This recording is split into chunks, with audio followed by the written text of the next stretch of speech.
কিভাবে দিচ্ছে, ওরা কি কোনো ট্যাক্স দেয়, ওরা কি কোনো পয়সা দেয়, কিন্তু এখানে তো চাঁদাবাজি হচ্ছে। অর্থাৎ দিচ্ছেন সিটি কর্পোরেশন দিল, কিন্তু সিটি কর্পোরেশন দিচ্ছে, সিটি কর্পোরেশন বদনাম হচ্ছে, কিন্তু টাকা পয়সা তো উঠায় নিতেছে মাস্টার, অনরা নিতেছে। কাজে এইটাও একটা ব্যবস্থা করে আসতে হবে ঈদের পরে।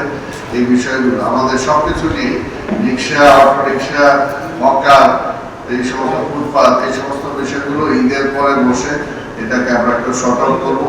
প্রেশারও কমাইতে হবে, প্লাস ওদেরকে একটা ট্যাক্সের আওতায় আনতে হবে। এই জিনিস এইটাও আমাদের পেটও রাখেন, লিখে রাখেন, যেটা আমরা ঈদের পরে এই বিষয়গুলোর উপরে আমরা বসবো, যাতে এগুলো দিয়ে আমাদের কিছুটা ইনকাম আমরা বাড়াতে পারি। প্লাস ঢাকা শহরটাকে একটা সিস্টেমেটিক আনতে হবে। এখন কিন্তু ঢাকা শহর একটা চলতেছে না, মনে কারোবার মা বাপ নাই, যেভাবে ইচ্ছা সে সেভাবে চলতেছে, যেভাবে ইচ্ছা সে ফুটপাত ব্যবহার করতেছে, যেভাবে ইচ্ছা রাস্তা ব্যবহার করতেছে। এই সমস্ত বিষয় এইভাবে চলতে পারে না, এটা একটা সিস্টেমের মধ্যে আসতে হবে।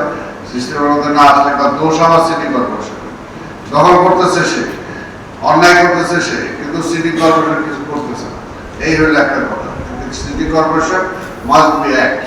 আপনার সিটি কর্পোরেশন আছে, এটা তাকে বুঝাই দিতে হবে যে তুমি অন্যায়ভাবে ফুটপাতের জায়গা দখল করতে পারবো না, অন্যায়ভাবে ফুটপাতের জায়গা ভাইকে তুমি ইটটা নিয়ে গেলে সেটা তুমি পারবো না। অর্থাৎ এটা বুঝাইতে হবে তাকে, যেটা সিটি কর্পোরেশন আছে এবং এটার মালিকানা জনগণের, ব্যবস্থাপনাটা ঠিক সিটি কর্পোরেশন দক্ষিণ সেটা পালন করতেছে। আমাদের সেইভাবে একটু প্রশাসন, আমাদের যেটা আছে প্রশাসনিকভাবে কাজগুলোকে আমাদের আরো একটু স্ট্রংলি করতে হবে। প্রত্যেকটা পর্যায়ে প্রশাসনিকভাবে যাতে আমরা একটু গাফিলতিটা যাতে কমাতে পারি, সেটার জন্য আমাদেরকে চেষ্টা করতে হবে। আপনারা দীর্ঘক্ষণ এখানে বসেছিলেন, আপনাদের মূল্যবান মতামত দিচ্ছেন।